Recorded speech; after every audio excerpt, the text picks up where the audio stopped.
ಆತ್ಮೀಯರೇ, ಬೆಂಗಳೂರಿನ ಅರಮನೆ ಮೈದಾನದಲ್ಲಿ ಹಬ್ಬದ ವಾತಾವರಣ.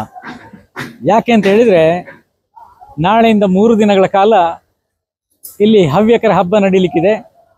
ತೃತೀಯ ವಿಶ್ವ ಹವ್ಯಕ ಸಮ್ಮೇಳನ ನಡೀಲಿಕ್ಕಿದೆ. ಇದಕ್ಕಾಗಿ ಸಾವಿರಾರು ಜನ ಕಾರ್ಯಕರ್ತರು, ಸಂಚಾಲಕರು ಸೇರಿ ಇದನ್ನು ವಿಶಿಷ್ಟ ಕಾರ್ಯಕ್ರಮವನ್ನಾಗಿ ಮಾಡಲಿಕ್ಕೆ ಪಣ ತೊಟ್ಟು ಇವತ್ತೇ ಸೇರಿದ್ದಾರೆ. ಎಲ್ಲ ತಯಾರಿ ಅರಮನೆ ಮೈದಾನದ 14.5 ಎಕರೆ ಸ್ಥಳದಲ್ಲಿ ಎಲ್ಲ ತಯಾರಿಗಳು ನಡೀತಾ ಇದೆ. ಅದರಲ್ಲಿ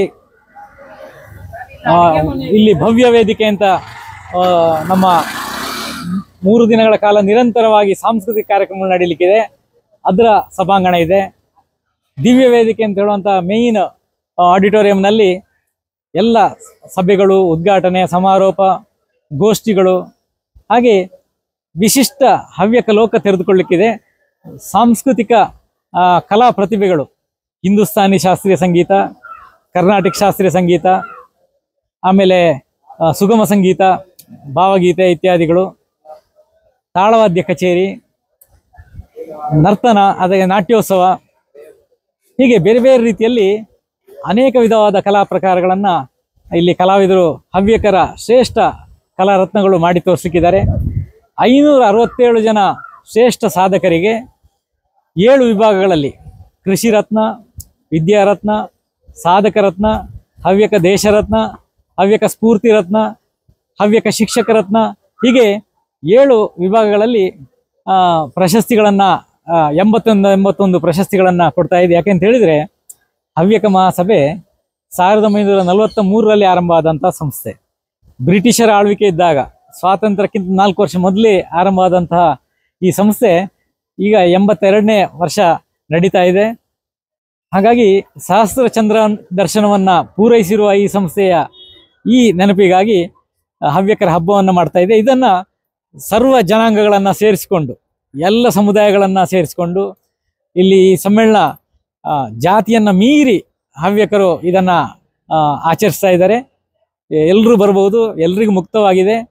ಹಾಗೆ ವಿಶೇಷ ಅಂತ ಹೇಳಿದರೆ, ದ್ವೈತ, ಅದ್ವೈತ ಮತ್ತು ವಿಶಿಷ್ಟಾದ್ವೈತ ಈ 3 ಪರಂಪರೆಯ ಯತಿಗಳು ಈ ಸಮ್ಮೇಳನದಲ್ಲಿ ಬರಲಿಕ್ಕಿದ್ದಾರೆ. ಅದಲ್ಲದೆ ಬ್ರಾಹ್ಮಣರ ಸುಮಾರು 20ಕ್ಕೂ ಹೆಚ್ಚು ಉಪಜಾತಿಗಳು, ಆ ಎಲ್ಲ ಜಾತಿಯ ಪಂಥಗಳ ಮುಖಂಡರುಗಳಿಗೆ ಸೌಹಾರ್ದ ಸನ್ಮಾನವನ್ನು ಮಾಡುವುದರ ಮೂಲಕ ಹವ್ಯಕ ಮಹಾಸಭೆ ಒಂದು ಶ್ರೇಷ್ಠ ಪರಂಪರೆಯನ್ನು, ಶ್ರೇಷ್ಠ ಮುಂದಿನ ಪಥವನ್ನು ತೋರಿಸ್ತಾ ಇದೆ.